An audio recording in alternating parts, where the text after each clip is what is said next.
was, when we talked earlier, we talked about the spelling out the process, I suppose, Yes. from start To finish. through to finish, Yeah. and really actually sort of how long that takes as well. So Yeah, I think you yeah. know, usually when I speak to people, they don't really have much of an idea, which is understandable because most people haven't built things before. Yeah. I know, really. Yeah. So I can go through from what my perspective would be on that. Yeah, And then definitely. you can sort of So they look pick into up it. the phone, they ring you first. Yeah. What would you do next? Well, I said earlier, just initial Initial face chat. to face meeting, Yeah. have a look at the property, Yeah. have a chat about ideas. Really, Yeah. very happy to throw things out there. Yeah. Have a really good discussion. Then go away. Obviously, talk about appointments, what my services might be. But really, the next stage then is to do a measured survey, do an initial set of proposal drawings, picking up their brief, Yeah. and send those off. And usually, there's a that becomes a slightly iterative process. So it's the initial proposal, and people say, "Oh, it's great, but we really want to have this in the kitchen, or we really want to Yeah. have space for a really big dining table, or whatever it Yeah. might be." Things that they haven't thought of Exactly. in the first instance. And once if that's where, if I'm involved at that point too, then we can start actually doing a proper, a basic sketch of a kitchen Yeah. within that space to see what would be possible. And exactly the actual layout of it. Yeah. So you say, well, actually, you cutlery drawers here, you've got this much space for this and that and the other. Yeah, exactly. very, Or very if helpful. we can push that wall out by an extra metre, we can fit this. Or Here goes our post plan. that's what happens on a live video. Yeah, bound to happen. Yes, so I'm losing the thread now. Where was it? Yes, and then I usually find that takes 3 or 4 iterations, versions, back and forth, Yes. Okay. discussing ideas to Yeah, get to that's the point about the where same for me we're as all well. happy with exactly what's proposed. Yeah.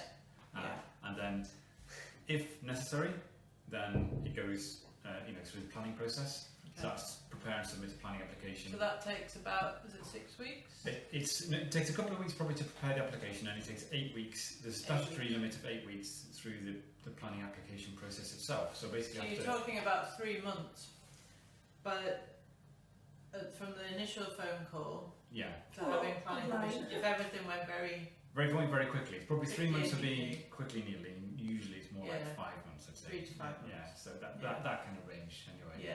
yeah, Which people might think of it as being a long time, but actually it gives you the chance to really. I think people think, I want to go ahead really quickly, but then once they get time to think about it and go through the design, that process does take a bit of time as well. and from a practical point of view, it gives you more time to save up.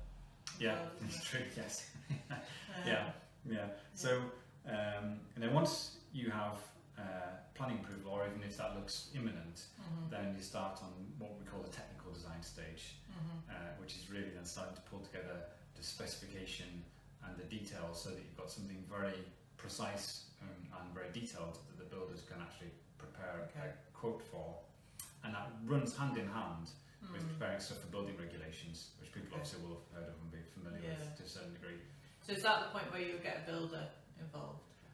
Towards it, so there's a process to do before you get a builder involved, really, which is about preparing all those details, putting stuff out to building control for any comment they have, so that, which often has to do with things like the thermal performance and the ventilation of the space, any particular kind of hygiene regulations that apply. The building regulations are fairly dense, so there's a lot in there to consider. But then basically agreeing all of that, so you know exactly how it's going to perform and how it's going to be built. And then you basically have a set of documents to approach a builder. Sometimes it's worth getting a builder on earlier just to give a kind of a rough figure of what they think it's worth overall. But really, they'll often say we need to see the details before they can price it properly. And so that's when you get your builder or builders involved to quote. And then select your favourite builder to then take the work ahead on site.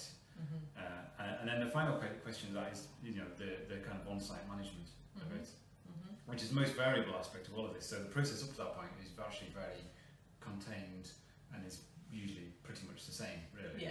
But then when you get a builder on site, it really depends on the builder, it depends on the client, how involved they want to be in that building process, and how much they trust their builder in a way. So it can go anything from a really hands-on client who's got a builder they really trust, they can just go ahead and do the work themselves, and as an architect I can more or less step away from that process. And that's at one end of the spectrum. The other end of the spectrum is where I'm going to site every week to check the builder's doing what he's supposed to be doing, and the client's moved out for 6 months while it happens. And it can be anywhere between those two extremes, really. Of course.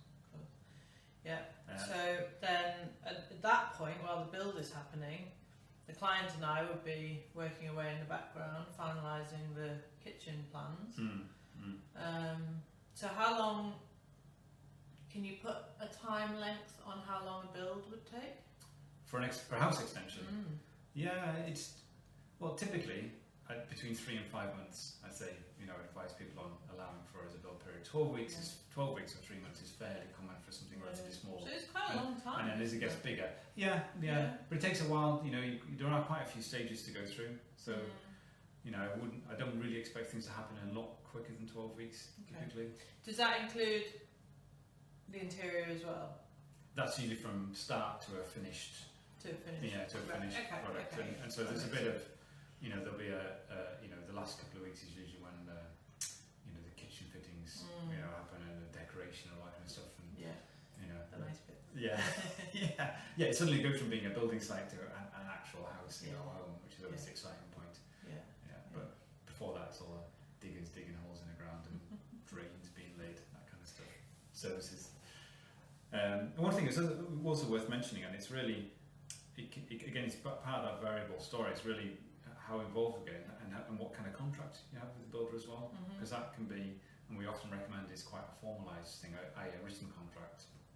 The RABA Royal Institute of British Architects produce a range of small works contracts saying specifically house extensions, which is just about, once you have things agreed, writing it down and signing it, so there's absolute clarity. Well, often the builders will have their own, won't they? And actually the British Institute of Interior Design, they produce contracts as well. Yeah, I showed them much of a similar thing, and really the key there is agreeing what's being delivered in what time scale for what amount of money. Exactly, so that if things, time scale slip, or the builder comes back and says actually this is going to be more expensive, then there's actually something to refer back to. And there's a kind of clearly understood basis. And they do, very rarely it gets that base, but they do cover things like disputes as well if things do go wrong, but that doesn't very often get enacted. But it is, and they also, one thing that people often don't think about is a kind of what we call rectification period at the end of the works. Okay. And so usually, snagging. Yeah, snagging. Yeah. That so horrible word. Yeah, exactly. Yeah. So that's there is a small amount of money held back and a clause in it. So the builders come back after a number of months, usually 3 months for a small project, to basically check everything's working. And fix any settling in cracks or anything that's not quite tuned right. It's usually pretty minor stuff, but it's there to make sure that everything gets done to a satisfactory standard. Yeah, exactly. At the end of the day.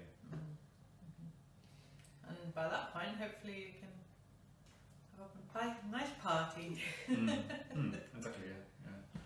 Yeah.